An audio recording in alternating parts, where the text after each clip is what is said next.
hanya orang-orang eksekutif Tuhan yang bisa mengerti bahasa Tuhan. Terkadang Tuhan hanya berbicara bagi orang-orang yang dekat dengan Tuhan, tidak semua. Wahyu pasal 3 ayat 7 sampai ayat yang ke-11 ini adalah surat Rasul Yohanes kepada 7 sidang jemaat yang ada di Asia atau di bagian Turki sekarang, khususnya jemaat Philadelphia. Kitab Wahyu ini sebenarnya bukanlah kitab yang kita takuti hari-hari ini, tetapi kitab Wahyu ini adalah kitab romantis antara gereja dengan mempelai pria. Ya, di dalam Kejadian sampai kitab Wahyu ada 3 kitab romantis. Ada kitab Esther. Ini membahas tentang percintaan antara Esther dan Ahasuerus. Ada juga kitab yang kedua, kitab romantis yang kedua adalah kitab Kidung Agung, yang membahas tentang percintaan antara Solamit dan Raja Salomo. Di dalam Perjanjian Baru ada kitab romantis yang ketiga adalah kitab Wahyu. Kenapa kitab Wahyu dijadikan sebagai kitab romantis? Karena kitab Wahyu ini berbicara tentang hubungan percintaan antara gereja mempelai wanita dan mempelai pria. Itu nanti kita buka dalam kitab Wahyu pasal 12. Wahyu pasal 12 ayat yang pertama sampai ayat selanjutnya itu membicarakan tentang kisah jalanan gereja. Saya sebut kata gereja karena gereja itu adalah orang-orang yang ditebus dan orang-orang yang sudah memiliki darah Yesus, ya. Dan puncak daripada perjalanan kekristenan kita ada dalam Wahyu pasal 12. Disitulah yang disebut dengan bagaimana gereja akan dipersiapkan untuk bertemu dengan sang mempelai laki-laki namanya Yesus Kristus. Ya, dalam Wahyu pasal 12 itu diceritakan begitu luas tentang bagaimana hubungan percintaan antara gereja dan Yesus Kristus sebenarnya, yang biasa kita kenal tentang namanya rapture atau pengangkatan. Oke, yang saya mau angkat dalam kitab Wahyu pasal 3 ayat 7 ini berbicara tentang jemaat Philadelphia. Jemaat Philadelphia adalah jemaat persaudaraan, ya. Arti dari Philadelphia artinya persaudaraan. Ayatnya yang ke-10 saya akan bacakan. Karena engkau menuruti firmanku untuk tekun menantikan aku, maka aku pun akan melindungi engkau dari pencobaan yang akan datang atas seluruh dunia untuk mencobai mereka yang diam di bumi. Saudara tahu, ayat ini sebenarnya adalah ayat yang sangat persis sama dengan kondisi saat ini, yaitu perjalanan hidup manusia. Karena cobaan di sini bukan disebut cobaan satu gereja, bukan disebutkan hanya pencobaan bagi satu organisasi gereja, bukan juga disebut dengan pencobaan satu negara, tetapi Alkitab mencatat, dikatakan adalah hari pencobaan yang akan datang atas seluruh dunia untuk mencobai mereka yang diam di bumi. Dan bukankah itu adalah pencobaan yang seluruh dunia yang kita hadapi sekarang seperti COVID-19 saat ini, yaitu seperti Corona yang saat ini. Kalau kita mungkin melihat tentang bencana alam, mungkin itu hanya beberapa bagian.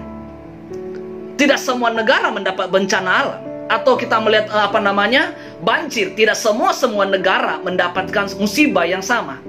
Tetapi Wahyu pasal 3 ayat 10 sangat cocok dengan kondisi saat ini. Alkitab katakan maka akan ada ujian yang terjadi di seluruh dunia, baik anak Tuhan maupun juga bukan anak Tuhan, baik orang percaya kepada Tuhan maupun orang yang tidak percaya kepada Tuhan. Alkitab mencatat bahwa akan ada ujian di seluruh dunia. Dan saya percaya berbicara tentang COVID-19, yang penyakit tentang masalah virus corona ini bukan hanya sekelompok organisasi, bukan hanya sekelompok kota atau sekelompok negara, tetapi ini sudah mencakup seluruh dunia. Tetapi saudara lihat di sini bahwa akan ada ujian di seluruh dunia, dan itu memang persis sama dengan Wahyu pasal 6 dalam 4 meter, yaitu kuda yang masuk pada kuda hitam. Di situ akan terjadi satu goncangan ekonomi yang akan memeras seluruh dunia, yang pada akhirnya terjadi kemiskinan, dan akibat kemiskinan juga terjadi kematian. Dan Wahyu pasal 6 menjelaskan ada kuda hitam yang akan menggoncangkan, satu kekuatan yang akan datang menggoncangkan seluruh dunia, ya. Dan persis sama juga dengan Wahyu pasal 3 ayat 10 bahwa ada satu ujian yang berat, satu ujian yang merupakan menantang gereja hari-hari ini. Dan saya percaya bukan hanya gereja, tapi seluruh dunia sementara berada pada satu fokus yang namanya adalah COVID-19.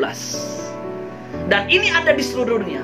Tetapi ingat, Alkitab katakan begini, ayat 10, karena engkau menuruti firmanku untuk tekun menantikan aku, maka aku pun akan melindungi engkau.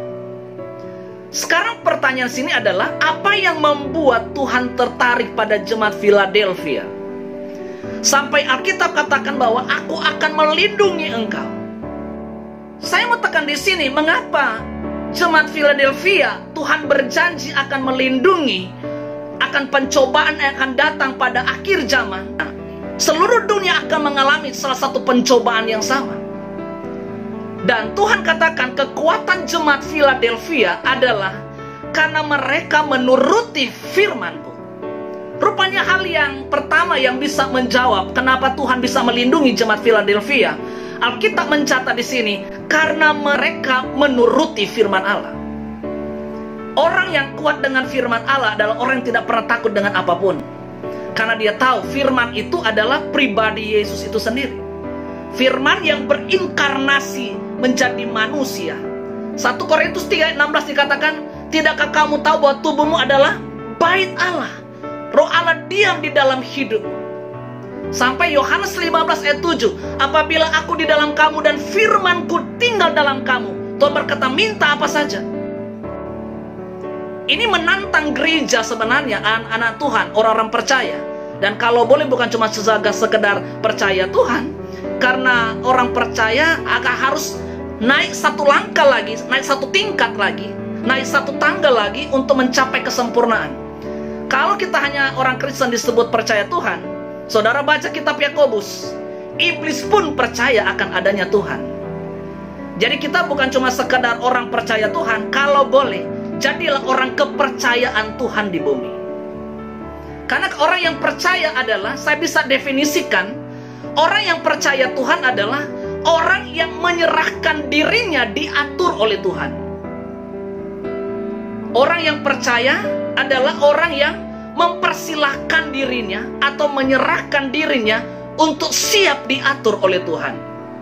Artinya begini, kalau orang memang dekat dengan Tuhan dan merelakan dirinya siap diatur oleh Tuhan, kalaupun terjadi apapun juga yang terjadi, maka dia tahu itu adalah keputusan Tuhan.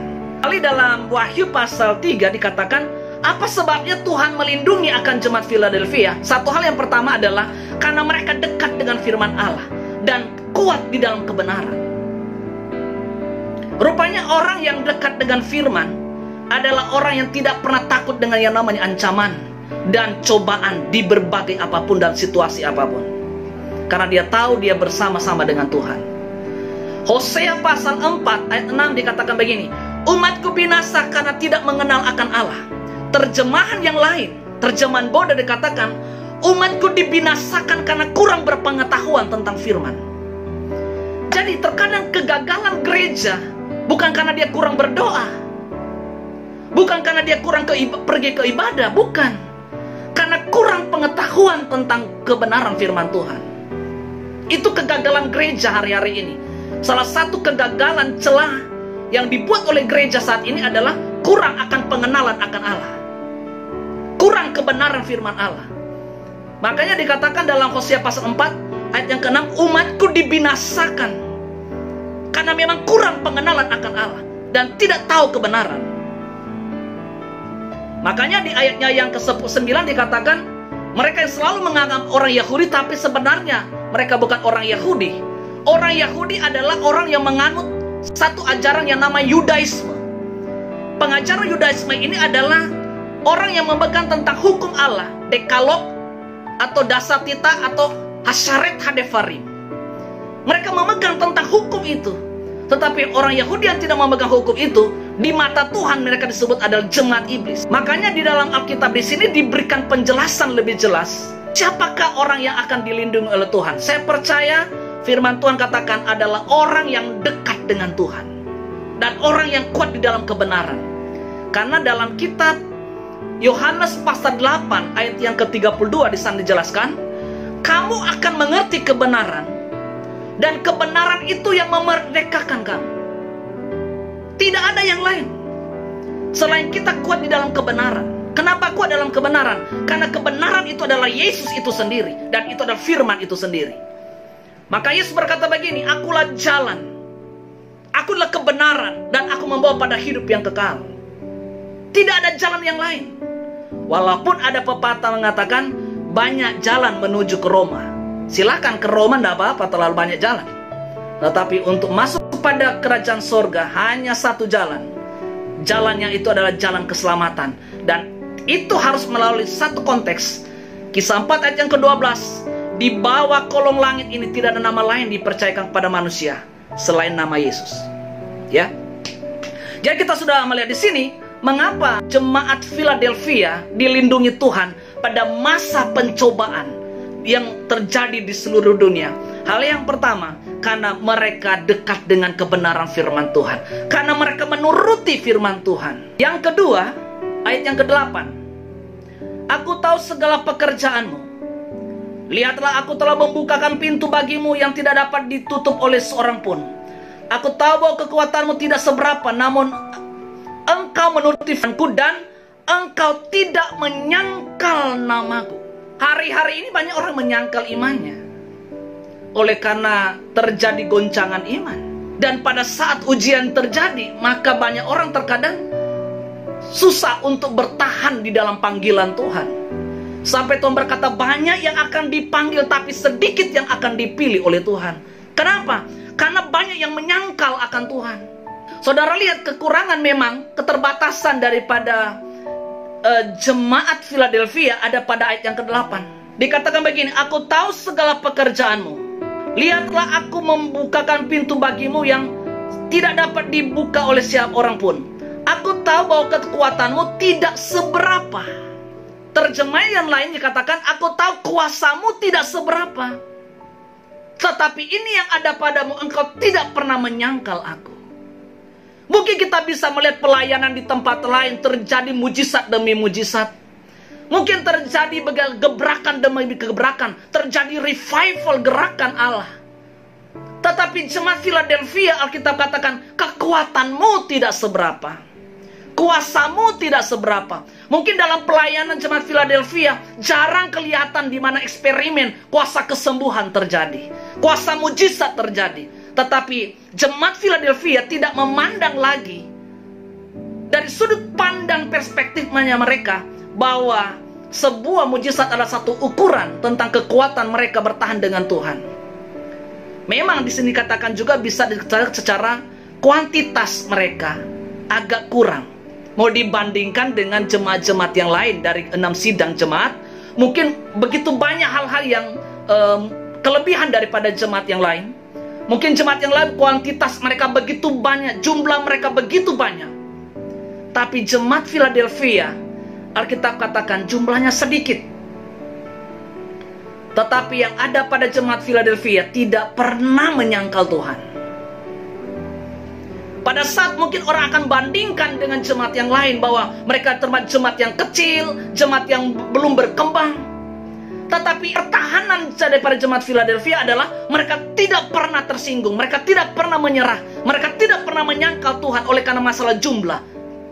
Terkadang kita pada waktu diuji dalam masalah jumlah, kita terkadang minder dalam pelayanan, padahal itu pekerjaan Tuhan.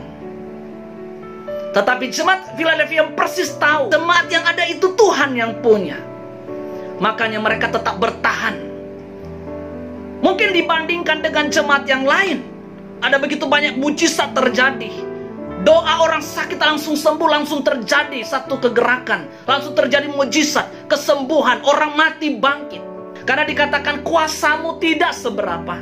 Tetapi hebatnya Philadelphia, pada saat ujian datang, pada saat tantangan datang, pergumulan datang, masalah datang, mereka tidak pernah menyangkal Tuhan dan tidak pernah berbalik daripada kepercayaan mereka. Itu hebatnya jemaat Philadelphia. Terkadang kita hanya merasa bahwa kita kuat dengan Tuhan pada waktu kita diberkati oleh Tuhan. Jemaat Philadelphia tidak mengukur suatu keberhasilan secara finansial menjadi satu ukuran mereka dekat dengan Tuhan. Karena jemaat Philadelphia adalah jemaat yang mengerti bahasa Tuhan. Mereka mengerti tentang rahasia tentang Allah. Mereka dibukakan pewahyuan firman Allah, sehingga mereka tidak akan khawatir dengan soal finansial, tidak tertantang dengan kebutuhan pujian daripada manusia. Saudara lihat di dalam ayatnya yang ke-7. Dan tuliskan kepada malaikat jemaat di Philadelphia, inilah firman yang kudus, yang benar, yang memegang kunci Daud. Apabila ia membuka, tidak ada yang dapat menutup. Apabila ia menutup, tidak ada satupun yang dapat membuka. Yesus berkata begini, aku pemegang kunci. Apa itu kunci Daud? Yesus berkata, aku pemegang kunci. Di dalam perjanjian lama, dalam kitab Yesaya pasal 22, dijelaskan di sana ada dua orang yang dipercayakan pemegang kunci Daud. Pertama adalah Sebna, yang kedua adalah Eliakim. Mereka diberikan kepercayaan oleh Raja Daud untuk membuka pintu kebesaran, untuk membuka pintu apa yang ada di dalam istana raja. Pada waktu Daud memakai jubah kebesarannya, hanya Sebna dan Eliakim yang dipercayakan untuk melihat kebesaran daripada Raja Daud pada zaman itu. Berarti diberikan kekuasaan kunci untuk membuka apa yang terjadi dalam istana raja. Yesus berkata, aku pemegang kunci Daud. Dan Tuhan berkata begini, aku tahu segala pekerjaan, lihat aku telah membukakan pintu bagimu. Di dalam gereja perjanjian baru, salah satu orang yang diberikan kunci namanya adalah Rasul Petrus. Rasul Petrus diberikan kunci untuk membuka. Alkitab katakan, Petrus, di atas batu karang aku akan mendirikan jemaatku, dan alam maut tidak akan menguasainya. Dan kita lihat bahwa Petrus juga diberikan kunci, diberikan hak untuk membuka. Membuka apa maksudnya di sini? Berbicara tentang rahasia kerajaan sorga. Jadi diberikan kunci artinya Tuhan membukakan rahasia tentang firman Allah. Kita mungkin sudah tahu firman Allah, tetapi kita harus berdoa supaya kita dibukakan pewahyuan pengajaran firman. Dan ini yang terjadi kepada jemaat Philadelphia, kaya akan rahasia. Dalam kitab Matius pasal 13 ayat 11, firman Tuhan berkata begini, jawab Yesus, kepadamu diberi karunia untuk mengetahui rahasia kerajaan sorga, tetapi kepada mereka tidak. Orang yang dipercayakan kunci oleh Tuhan, berarti dia adalah orang yang dipercayakan untuk mengetahui rahasia kerajaan sorga. Matius 28 ayat 18, kepadaku telah diberikan segala kuasa, baik di sorga maupun di bumi. Dan Tuhan mempercayakan itu kepada jemaat Philadelphia. Dikatakan, aku memberikan kunci. Inilah kekuatan daripada jemaat Philadelphia. Kenapa mereka bisa kuat? Kenapa mereka bisa bertahan? Kenapa mereka sangat disayangi oleh Tuhan? Karena satu hal, karena mereka merindukan pewahyuan firman. Mereka membutuhkan pewahyuan pengajaran firman, lebih mengutamakan pengajaran daripada mujizat yang ada. Makanya di dalam kitab Wahyu pasal 3 mengajak bagi kita semua, orang percaya, orang Kristen ya, yang saat ini masih dalam mengembangkan kepelayanan yang ada, mari kita sama-sama untuk belajar pembelajaran daripada jemaat daripada Philadelphia. Jemaat di Philadelphia mendapat pujian daripada Tuhan. Sekalipun membandingkan kuantitas, mereka adalah merupakan jumlah jemaat yang paling minim, sangat kecil. Tetapi mereka tidak pernah tersinggung dan tidak pernah menyangkal dan mundur daripada pekerjaan Tuhan. Itu yang menjadi kehebatan daripada jemaat Philadelphia. Dan ayat yang selanjutnya dikatakan, ayat yang ke-11 dikatakan begini, aku datang segera, peganglah apa yang ada padamu, supaya tidak seorang pun mengambil mahkotamu. Pada saat kita setia dengan Tuhan, pada saat kita dekat dengan firman, di mata Tuhan kita sudah ada mahkota. Itu Alkitab yang katakan, karena engkau setia dan engkau tidak menyangkal firmanku, dan engkau menuruti firmanku, di mata Tuhan orang yang dekat dengan firman Dan orang yang tidak pernah menyangkal Tuhan, itu sudah ada mahkotanya. Kita tinggal menjaga mahkotanya. Tetapi Alkitab katakan, pegang, jangan sampai ada orang yang akan mengambil daripadamu. Ingat dalam kitab Yohanes pasal 10, ayat 10 di sana dikatakan, pencuri datang mencuri, membunuh, dan membinasakan. Tetapi Yesus datang untuk memberi hidup. Apa maksudnya diambil di sini? Terkadang pencobaan itu, terkadang Tuhan kirim orang-orang yang membuat kehidupan kita terkadang susah untuk mengerti. Terkadang ada orang-orang yang terkadang merebut damai sejahtera, merebut sukacita. Dan Tuhan katakan, jangan sampai ada orang-orang yang akan mengambil akan mahkota. Dalam Kolose katakan, jangan ada orang-orang yang berpura-pura beribadah untuk menggoncangkan imanmu. Maka Roma 14 ayat 22, karena itu berpeganglah pada keyakinan yang engkau miliki di hadapan Tuhan. Dan berbahagialah mereka yang tidak menghukum dirinya apa yang dianggap baik untuk dia pertahankan. Kita harus kuat di dalam kebenaran. Karena dalam kitab Efesus 4 ayat 14, supaya kita tidak dapat diombang-ambingkan oleh rupa angin pengajaran saat ini. Tuhan katakan begini, jangan biarkan orang lain mengambil mahkotamu. Jangan cuma oleh karena pergumulan bisa merampas mahkota kesetiaanmu. Orang yang setia di hadapan Tuhan sudah ada mahkotanya. Orang yang berpegang pada firman Allah sudah ada mahkotanya. Tinggal bagaimana kita mempertahankan pengajaran, bagaimana kita mempertahankan kekuatan kita dengan Tuhan. Yang kita butuhkan sini adalah kekuatan firman dan roh. Kita harus berjalan pada firman dan roh. Sebenarnya jemaat Philadelphia adalah jemaat yang sangat memberikan sumbangan bagi kita. Di era sekarang yang sekarang ini sementara dihantui dengan ketakutan, yaitu virus corona COVID-19. Bukan hanya di beberapa daerah, tetapi menyebar ke seluruh dunia. Dan ini ayat ini memang pas untuk menjawab keadaan yang terjadi di situasi di seluruh dunia. Karena dia akan datang, hari pencobanya akan datang di seluruh dunia untuk mencobai mereka yang diam di bumi. Ayat yang ke-10 itu. Dan banyak orang ketakutan sekarang. Justru Alkitab katakan, aku akan melindungi engkau. Pada masa ujian itu akan terjadi. Cuma orang yang mengerti bahasa Tuhan, yang mendapatkan hal-hal yang spesial di mata Tuhan. Hanya orang-orang eksekutif Tuhan yang bisa mengerti bahasa Tuhan. Terkadang Tuhan hanya berbicara bagi orang-orang yang dekat dengan Tuhan, tidak semua.